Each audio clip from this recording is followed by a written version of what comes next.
touch nothing. Countess? Of course. Oh, she's still alive. Oh, thank God. Mary! Oh, good God. What happened? Oh, you were shot, for God's sake. I need my medical bag. I'll get it. Quickly, compartment bag. Michel, please search the train. Oui, monsieur. I'll go with him. Me too. Wait. Do you have a gun? There's one for emergencies in the porter's box. Take it with you. This is not a game. Yes, sir. Come, quickly. I think so. Oh, there is a great deal of blood. I do not like blood. Nobody likes blood. Here's your kit. Thank you. It is only your arm? Yes. You are not hurt elsewhere? No. All right. Do not be alarmed. I am merely cutting the sleeve off your blouse so I can have a better look. I cannot watch. All right. Now this next part may hurt a bit.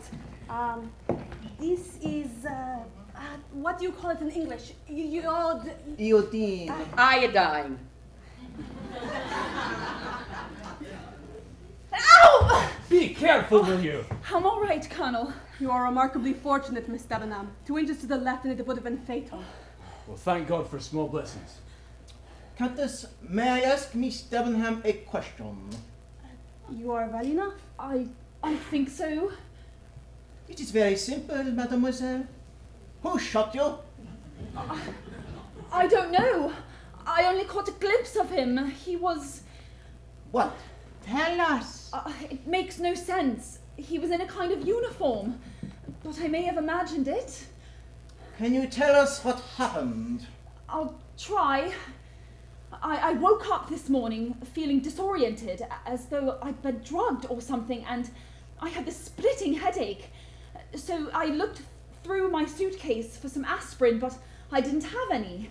So then I stumbled out of the room and I saw that Mrs. Hubbard's door was ajar. I called to her, but she wasn't there, and then I know I shouldn't have, but I went into her room. I'm sorry. That's quite all right. Go on. My head was splitting open by this time and I wasn't thinking straight, so I looked for some aspirin in Mrs. Hubbard's makeup bag, and there was this knife, and it was covered with blood. A knife! In my bag? Yes! Where is it? I left it where it was. I felt so frightened. Holy cow. I'll go get it. Stop! You will not go get it. I will retrieve it when I am ready. Now, Miss Debenham, continue. Well, I was frightened when I saw the knife, and I must have backed into Mr. Ratchett's room, and then I turned and I saw the body on the bed with all the blood and the wounds, and I screamed, and then I saw the man and the gun, and that's all I remember. It's all right. Are you sure it was a man? I think so. I assumed it was. I suppose I'm not positive. He must have been hiding in here behind the door, waiting to escape. So if I'd come in here first, whammo! No more show tunes in the shower. And that would have been a terrible loss. Mrs. Hubbard, can you tell me where you keep your makeup bag? Gladly. It's right behind the door, hanging on the hook. Let's see. And let me just say that it goes to show you how small these compartments are, and it shows you that there was a man in my room last night, and, you know, if these compartments were any smaller, I wouldn't be living... Holy cow. I cannot look. I've never seen one like that before.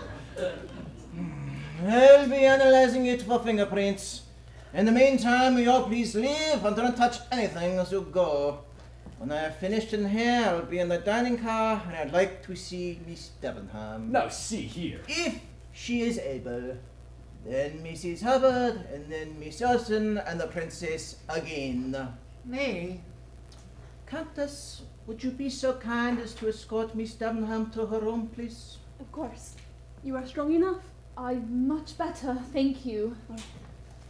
I see no reason to put Miss Debenham through anything stressful at the moment, and I suggest you don't. I will bear that in mind. Colonel,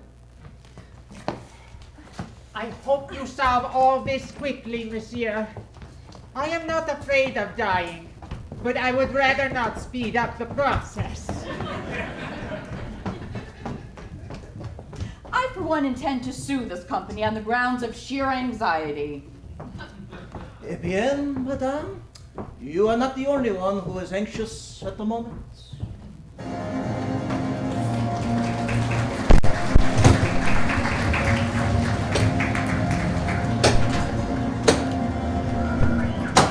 Agatha, come in, please. We have an emergency.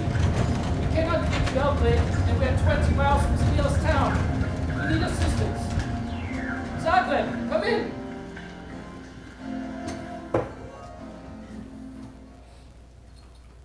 No one. There is no one, I tell you. There is not a single person on this train. Should not be. You are positive. Entirely. This has gone on too long. Our lives are in danger.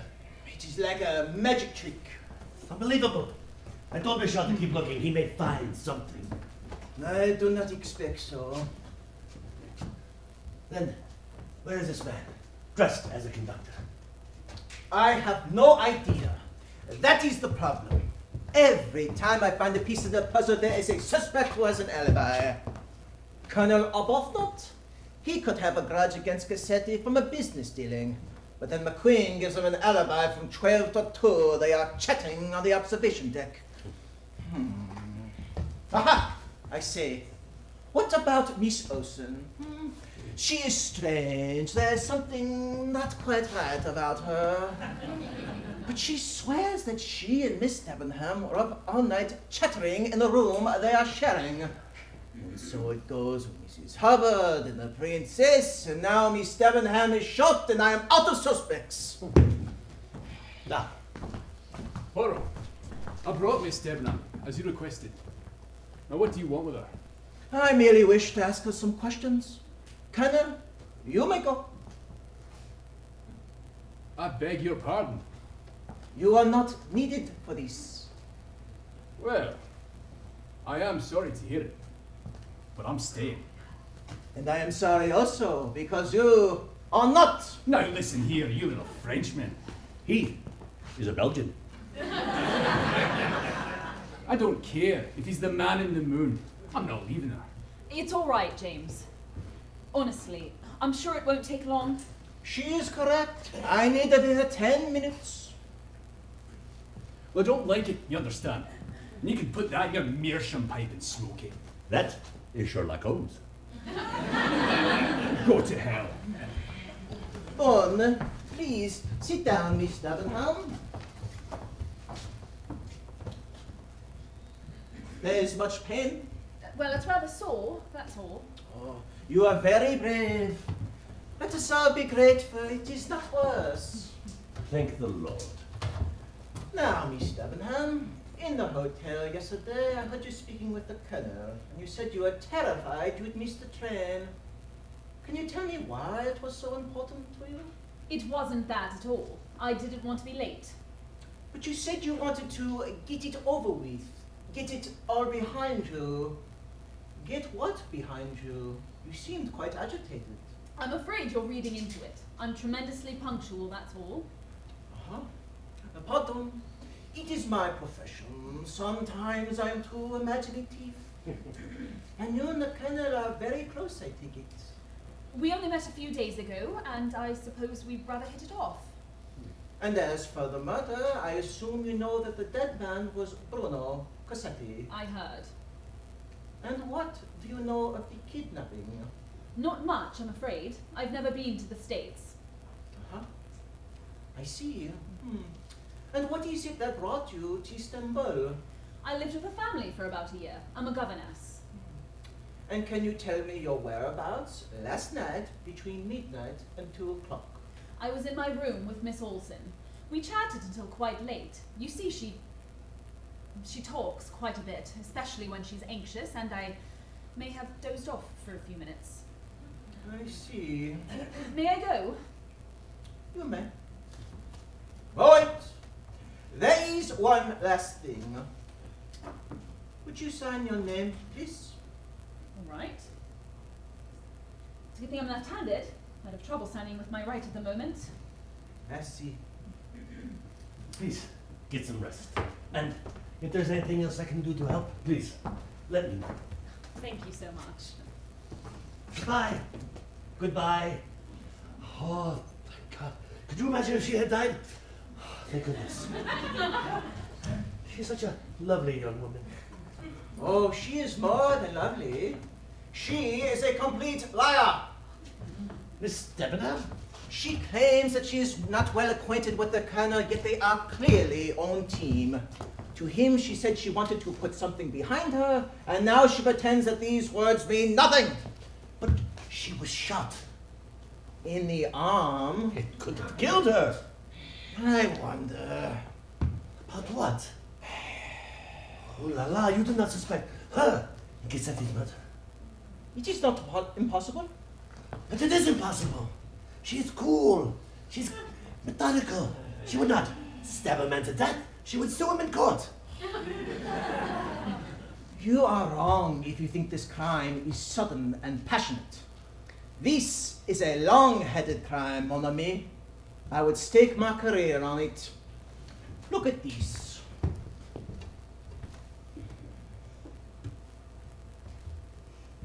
Sleeve of a blouse, so what? There is a powder burn at the entry point. Which means? That the gun was very close to the sleeve when it went off. So what? The man was 2 feet away. Pardon, monsieur. I finished the search. And? Nothing. There's no sign of an intruder anywhere. If you like, I can show you. No, Seto. Would you now be so kind as to remove your tunic, please? Come on. I see that none of your buttons are missing, and moreover, the thread for each button is old, so nothing was sewn on recently. That is correct, but may I ask? Mrs. Hubbard found this button in her room this morning. It is not mine, monsieur. So I see, but it matches yours exactly. It does. Michel, are there other attendants on the train at the moment? There's one in second class, a ticket taker I've known for years. Is he large or small? Quite large, I'm afraid. Shall I ask him to see you? No, that is quite all right. And what other passengers, besides the ones in this coach, are on the train? There's hardly anyone at the moment. It is off-season. There's a mother and child on the Belgrade carriage, and that is all. And could there be a second conductor on the train wearing a uniform like yours? Oh, no, monsieur. There's no such thing. I had to earn this uniform with many years of service. However... Oui? Well, frankly, I'm not sure I trust her word, but Miss Olsen says that last night she saw what she calls a second conductor on the train. Miss Olsen? Oui, she told me this morning. She did not tell us this morning. She said he was wearing a uniform like mine, and when she spoke to him, he did not respond. In fact... What? Tell me quickly. Come on. The princess tells me she also saw this man last night. Ooh la la, ooh la la, ooh la la. What is it? It is just the kind of clue I've been waiting for. Michel, come with me. I will need your help quickly. Monsieur Bouc, we shall be right back. Do not move. Where are you going? You will see in a moment. Pardon, madame. We will be right back. I thought you wanted to question me. I do. Just stay where you are. Michel? Well, that was exciting, as if we needed any more excitement around here. Now listen, I want my passport back. What if there was another shooting and we had to make a run for it? Can you see me wandering through Yugoslavia without a passport? They shoot me on sight and ask questions later. Who are you? Well, I'm Mrs. Helen Hubbard from the Minneapolis Golf and Racquet. Blam! No more mahjong. Madame, you have been extremely patient. And believe me, I am very grateful. If there's anything I can do to thank you, please, I'm at your service. Oh. You know, you remind me of one of my husbands. Which one? The next one. No, please. Put it back. It is my suitcase. You may not take it. He must have a reason. I have an excellent reason. Please stop. Monsieur Poirot, really? Miss Usson, you must permit me to take a look in your suitcase. But they are private things. It has my undergarments. Monsieur Poirot! Miss Usson, we will look at nothing that will embarrass you. You have my promise. But wait, I have an idea. Princess, would you be so kind as to assist me? I suppose. Miss Usson, Michelle tells me you saw a second conductor on the train last night. Is that correct? Yeah. And what did he look like? He was small, like a woman. That is correct. I saw him as well. Ah bon. That is perfect. It seems that virtually everyone on the train has seen the second conductor except myself and Monsieur Book. So the question now is, where did he go? Is he hiding on the train? If he was still in uniform, we could spot him quickly. Therefore, at least one conclusion is that he has hidden his uniform and done so in the luggage of one of the passengers. But why choose me? There are other suitcases. Try one of the other ones first. Princess, would you be so kind as to raise the lid and tell us what you see inside?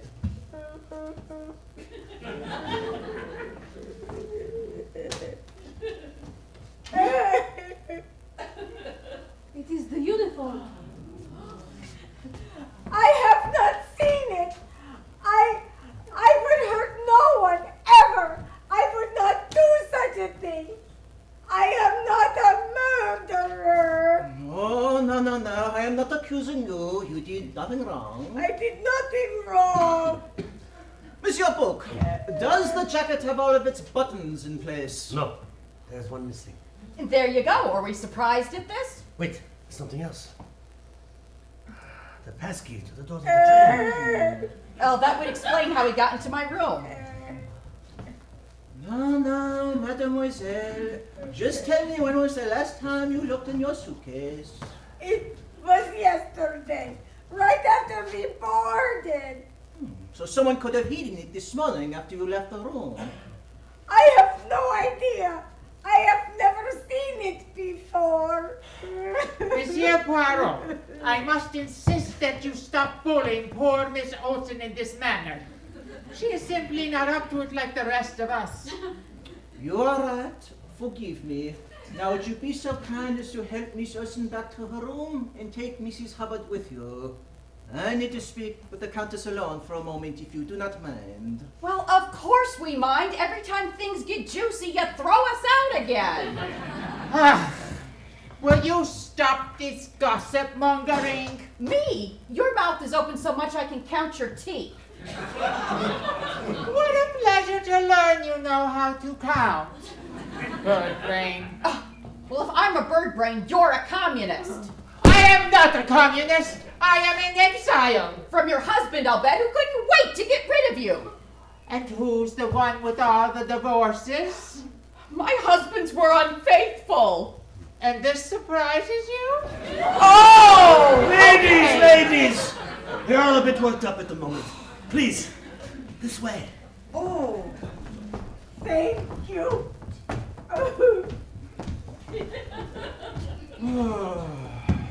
You seem troubled. I am getting more and more concerned. Is that another crime will occur? No, that I will solve this one.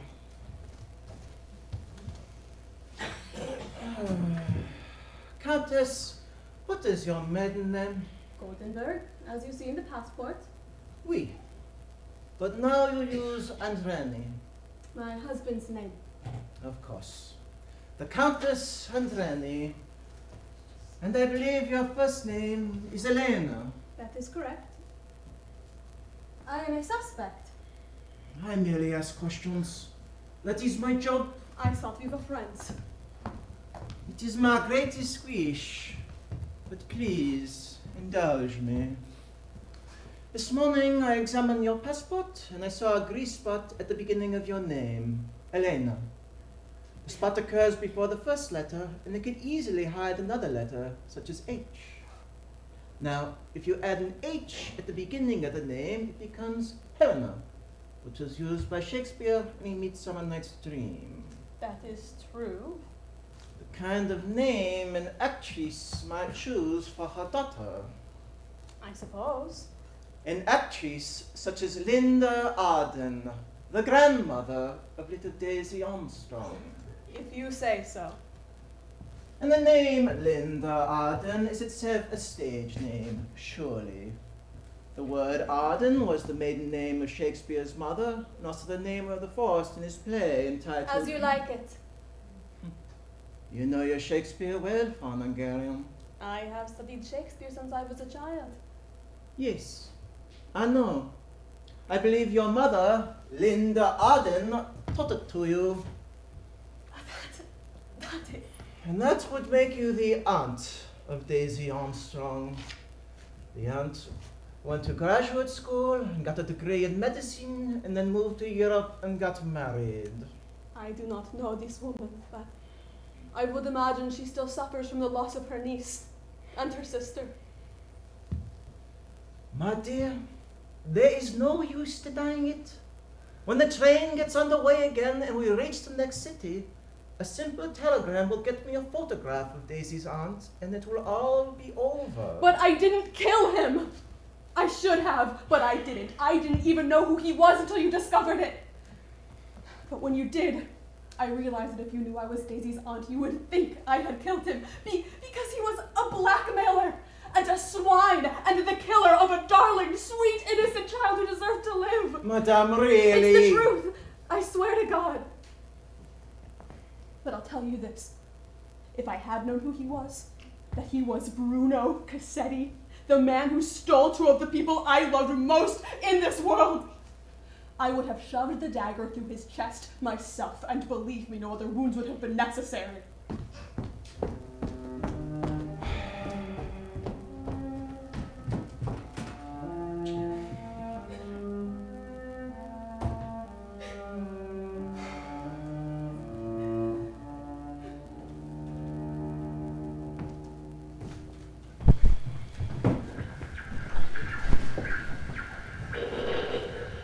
Hello, can you hear me? I'm calling Zagreb Station. Can you hear me, Zagreb? This is Konstantin Buk of the Orient Express. We are hearing you, Monsieur Buk. You are loud and clear. We remain stuck in the snowdrift at Politsky Pass. Where are you? We have been delayed, Monsieur, but should reach you presently. How are conditions? We are losing heat and light. Provisions are low. Passengers are angry, and I have a dead man rotting in compartment 2. How are things with you?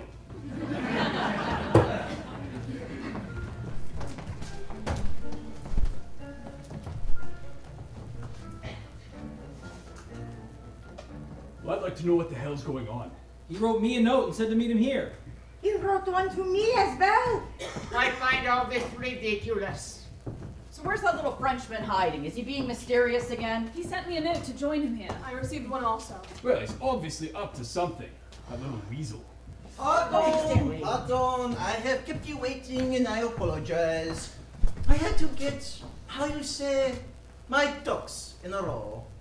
Ducks? What ducks? It's an expression, Greta. You drive me crazy. Oh. Please, all of you, be seated. I have an announcement to make.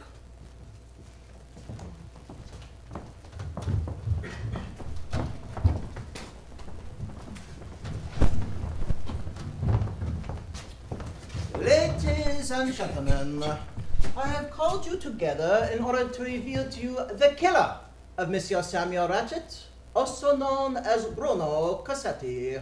You're kidding. You know who did it? I believe that I do. But first I must interrogate the last of your fellow passengers who has not yet answered any of my questions. Connor or both not? Me? James? Do you have a problem answering my questions, monsieur? No. Of course not. Excellent. Now, in the course of service to your country, did you know an officer named Charles Armstrong? No. Have you heard of him? Yes, we served in the same theatre of action, but we never met. And have you heard of the Daisy Armstrong case? Of course I have. She was murdered by some brute who was out for money. And did you know that Colonel Armstrong was Daisy's father? No, I didn't. Or that he took his own life after the tragedy? Oh, God. Oh, I'm sorry to hear it. Colonel, at the hotel in Istanbul, I overheard you say to Miss Stevenham that you wished she was out of all this. What did you mean? I have no idea. Then she said that no one should see you together until it was all behind you. Until what was behind you? I can't imagine. Are you aware that you are obstructing justice? I'm aware of no such thing. And you, mademoiselle, can you explain what you meant? I told you already, I wanted to get the trip behind me. I think you are lying. Now listen here. Colonel, I am still talking. Now tell me what you meant at the hotel. You wanted to get her out of what? She wanted to get what behind her? I'm married. Alright? I'm in the process of getting a divorce, which I deserve because my wife is seeing another man. But I'll lose my case in court if it's known I'm seeing a woman socially. When the divorce is behind us, we can stop hiding. Which is why I've been trying to keep things private, no thanks to you. Oh, you've been doing a very poor job of it, I'm afraid. Well, some of us have emotions, Poirot. I'm sure you'd sacrifice your own mother if it led to one of your damn solutions. And I don't think you know what the hell you're doing. I know exactly what I am doing, Colonel. I am investigating the murder of Bruno Cassetti. Well, he deserved to die. Aha! Then you know who he is. Well, yes. They told me. Oh, but you did not know before they told you? And Colonel Armstrong was not your friend in the war? You did not save lives together as you fought with the Indian Army in the northern frontier? You did not swear fidelity and friendship with this man at the time of your trial by fire together? And now you do not give him the respect he deserves for all the tragedy and loss he had to endure before he took his own life. Shut up, you cock-thing ninny! What do you know about tragedy? Huh? What do you know about loyalty? You have been telling me lies, n'est-ce pas? Everyone in this room has been telling me lie after lie. But make no mistake, I know who killed Bruno Cassetti, and I know precisely how it was accomplished. We're listening. The facts of this case could not be more simple. At 5 o'clock last evening, this train left Istanbul on its way to Calais with stops in between. At approximately 12:30 last night, it ran into a snowdrift and was forced to stop. And at 10 o'clock this morning, Mr. Cassetti was found dead with 8 stab wounds to the chest. These are the facts. C'est tout, c'est fini. However, these facts permit 2 possible solutions to the crime. Under the first solution, one of Cassetti's enemies boarded the train at Sofia and brought with him a Waverley uniform which he later put on. Then, last night, using a passkey to enter Mr. Cassetti's compartment, stabbed the man 8 times, then left through the door to Mrs. Hubbard's compartment. That's what I've been trying to say. Here, here. Well done, sir. You've solved the crime. I would not get too excited. He has not finished yet. Have you, monsieur? No, princess, I have not finished. Let me propose a second solution because 2 unexpected events made the first solution impossible. The first event was the snow, which forced the train to stop. It meant the killer now had a very big problem. Where could he go? He could not get off at the next station because there was no next station. So unless the killer could fly, he must still be among us on this train. He must be one of you.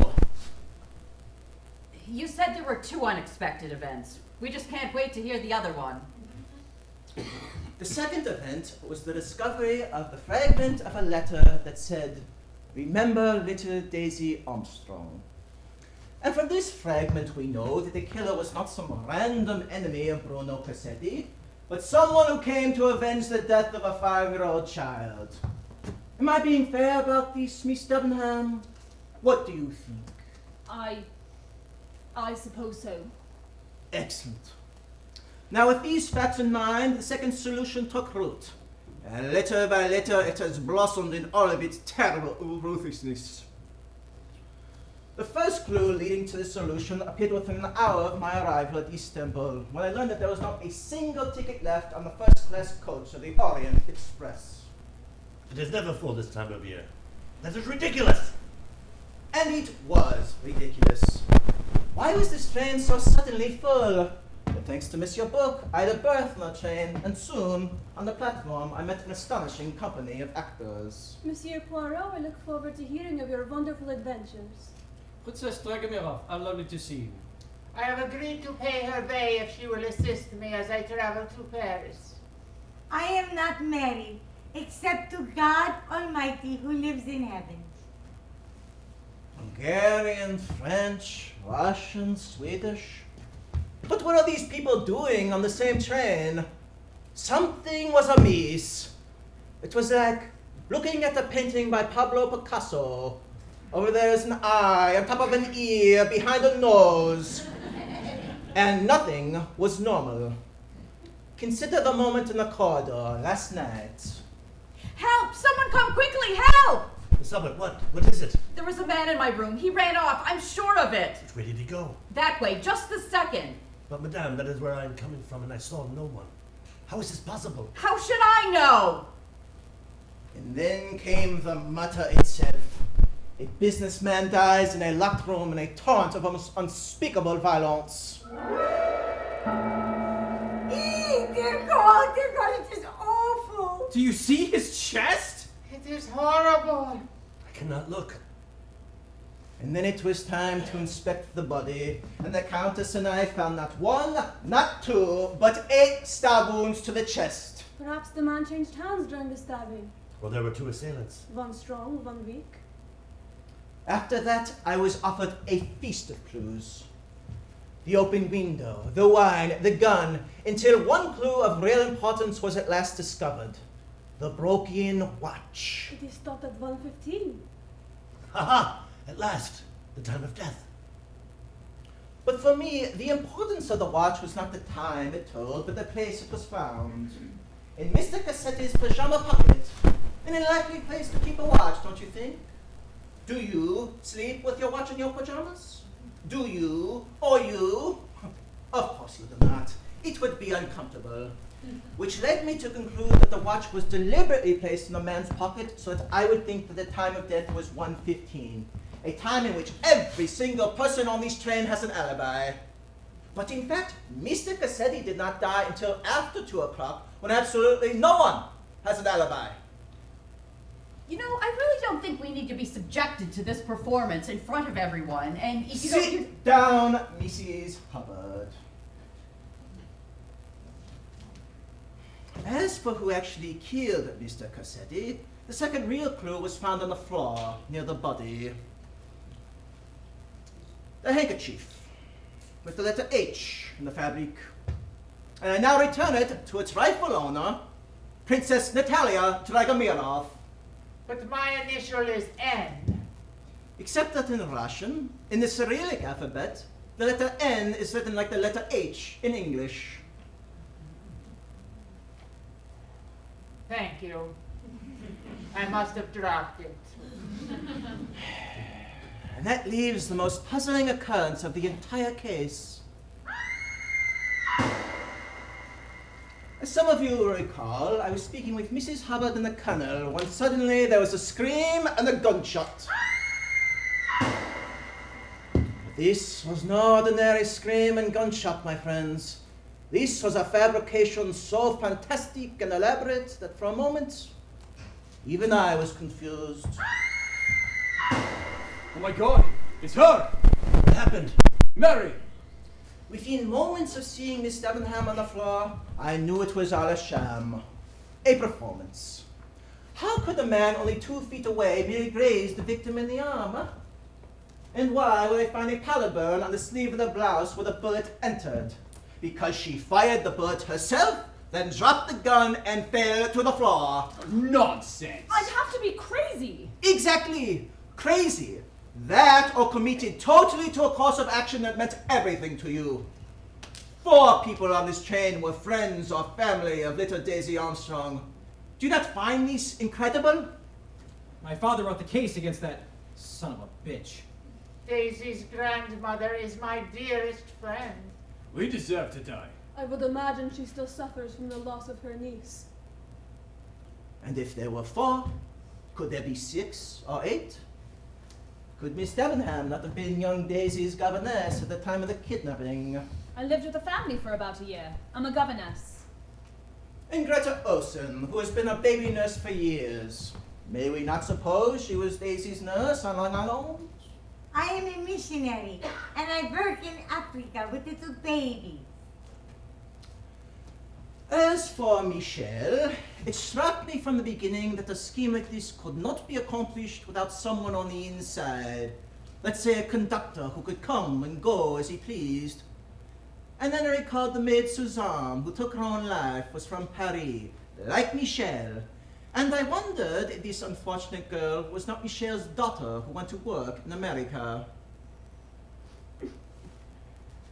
And that leaves one last passenger who is not accounted for. It leaves Mrs. Hubbard, who has certainly turned in the finest performance of the evening.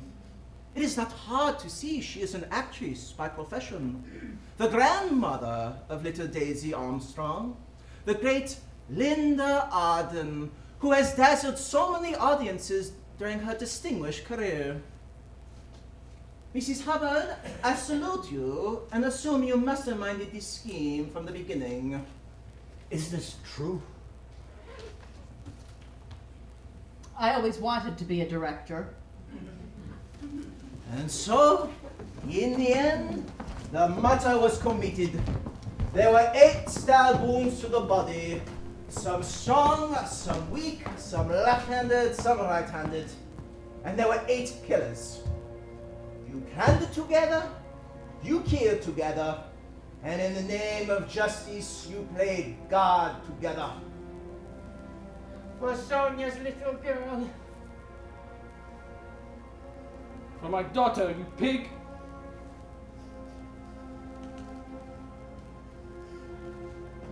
For Charles.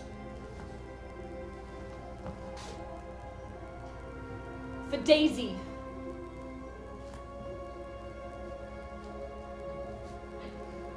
Oh, little Daisy.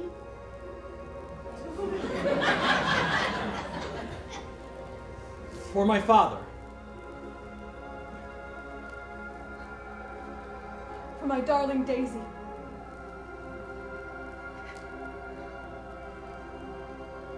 For my grandchild.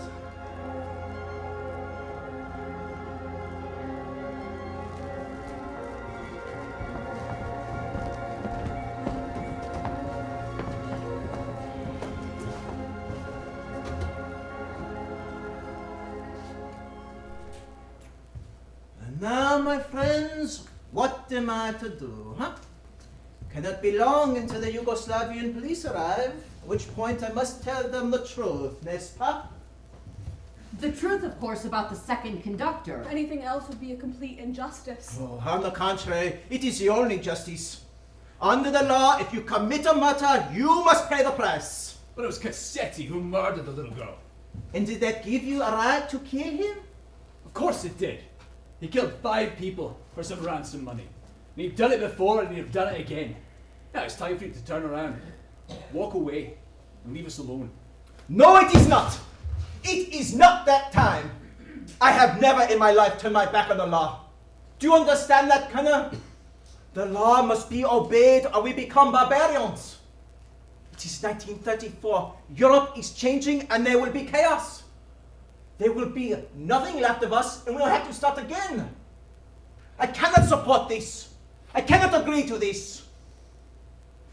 But the man was a monster, Monsieur Poirot. You know he was. But I cannot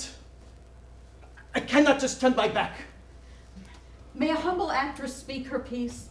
Please do, my dear. Monsieur Poirot, we are in your hands and we acknowledge it. But would you really have wanted Bruno Cassetti to get away scot-free? Is that the kind of justice you are after? Look at it this way. You have the perfect solution staring you in the face. You have the button, you have the uniform, and you have 3 reliable witnesses who saw a man in the corridor last night.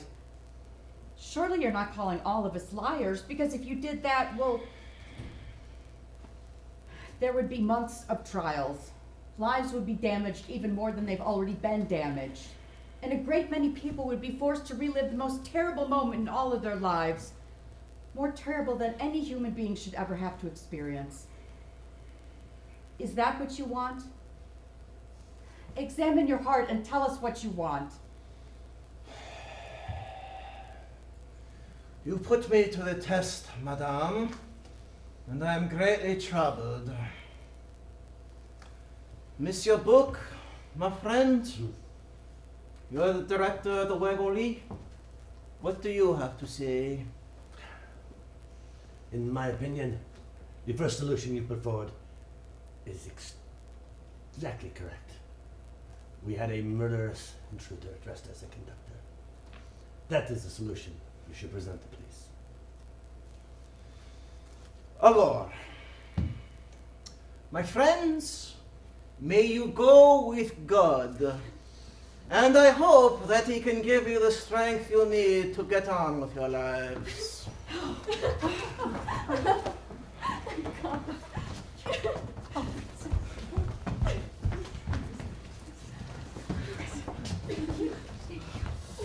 Crews have arrived!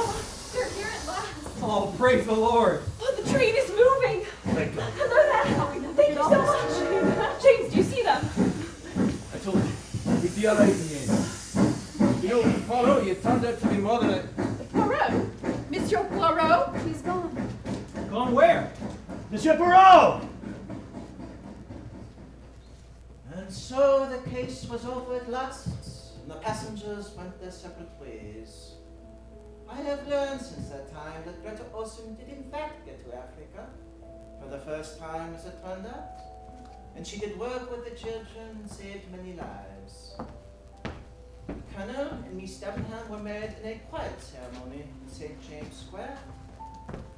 Mr. McQueen returned to his business, Michel to his trains, and the princess left us for the great beyond. The Countess, alas, went back to her husband. Monsieur Book and I have remained good friends, and Mrs. Hubbard, the great Linda Arden, has recently returned to the stage in a musical entitled No No Nanette, in which I am told she brings the audiences to their feet. Meanwhile, I beg you to believe me when I tell you that I wish all of them well, and I hope that they prosper to the end of their days. But at night, in the darkness, when I'm all alone, I ask myself again and again if this was justice, if I did the right thing. And on many such nights, it is not until morning that I can close my eyes.